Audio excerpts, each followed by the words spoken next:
Kita bersama dalam perkembangan laporan berita PRK Dun Chini. BN berdepan dua calon bebas. Pilihan raya kecil PRK Chini menyaksikan pertandingan 3 penjuru melibatkan calon BN Muhammad Syarim Muhammad Zain 41 menentang 2 calon bebas.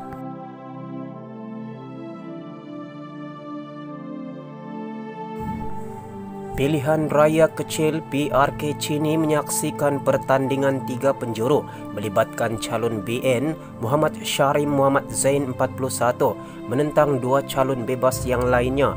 Pegawai pengurus pilihan raya Zaliza Zulkifli mengumumkan pencalonan Muhammad Syarim di samping bekas timbalan Ketua Bersatu Bahagian Pekan Tengku Zainul Hisam Tengku Husin dan blogger Muhammad Syukri Muhammad Ramli pada penamaan calon pagi ini. Pengumuman itu disaksikan oleh Pengerusi Suruhanjaya Pilihan Raya SPR Azhar Azizan Harun dan Timbalan Pengerusi SPR Azmi Syarom. Proses pencalonan yang bermula pada jam 9 pagi disiarkan secara langsung oleh SPR. Muhammad Syarim dilihat memakai baju Melayu berwarna biru, sementara Tengku Zainul Hisham yang keanggotaannya dalam Bersatu dibatalkan kerana bertanding sebagai calon bebas dilihat memakai baju Melayu dengan warna merah parti itu. Sementara itu PH bertindak tepat tak letak calon di Chini, kata pemerhati.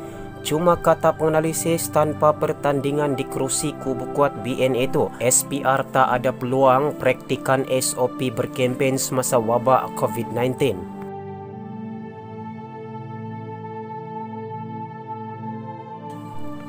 Pemerhati politik menyifatkan Pakatan Harapan PH membuat keputusan tepat apabila tidak bertanding di Chini kerana ia hanya akan memberikan persepsi negatif buat gabungan tersebut. Ia juga dirasakan keputusan yang matang dibuat PH selepas mereka tewas dalam 5 PRK sebelum ini. Penganalisis politik kerajaan yang sebelum ini bertugas di Jabatan Perdana Menteri, Dr. Al-Azhari Siddiq Kumanri berkata, keputusan Anwar Ibrahim dan PKR tidak meletakkan calon di Chini memberikan 2 makna.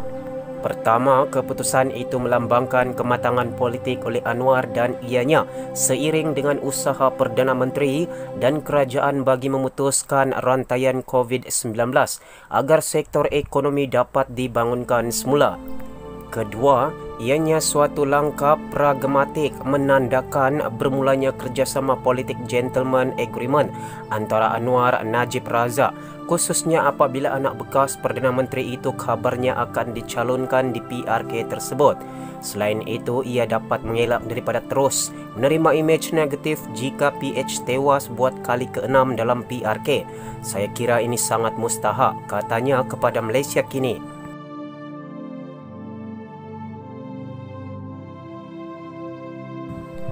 Pada 6 Jun lalu, PKR mengumumkan bahawa parti itu tidak akan meletakkan calon bagi mencabar calon Kerajaan Perikatan Nasional PN di Dun Chini.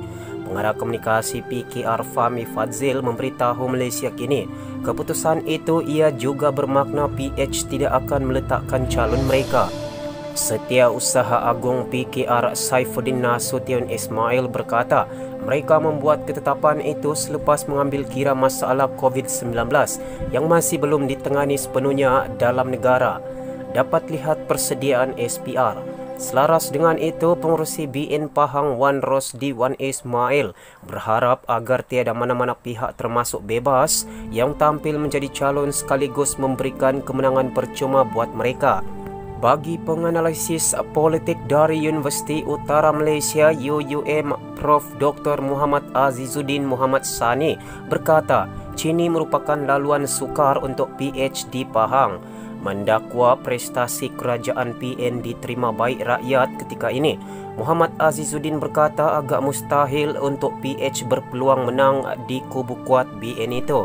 Bagaimanapun, katanya jika ada pertandingan, ia memberi peluang kepada Suruhanjaya Pilihan Raya SPR untuk mempraktikkan prosedur operasi standard SOP berkempen ketika negara masih berdepan wabak COVID-19. PRK Dun Chini susah sikit untuk dimenangi PH.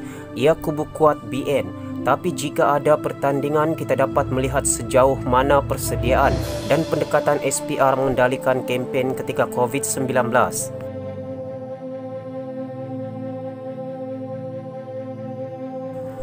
Seorang lagi pemerhati politik, Profesor Madya Dr. Jeniri Amir menyifatkan ia langkah selamat PH untuk mengelak persepsi negatif jika tewas lagi dalam PRK Don Cini. Saya percaya mereka melihat faktor-faktor yang akan membawa kepada kekalahan jika bertanding. Selepas tewas 5 kali berturut-turut dalam PRK sebelum ini, ia memberi imej tidak baik jika terus tewas dalam PRK kali ini, katanya kepada Malaysia Kini. Tambah Jeniri, dalam situasi negara ketika ini diharap tidak ada pihak termasuk calon bebas akan bertanding dalam PRK Cini. Semua sumber berita telah dipetik dari Malaysia Kini Online. Jangan lupa like dan subscribe channel ini. Anda juga digalakkan untuk kongsikan video ini. Terima kasih.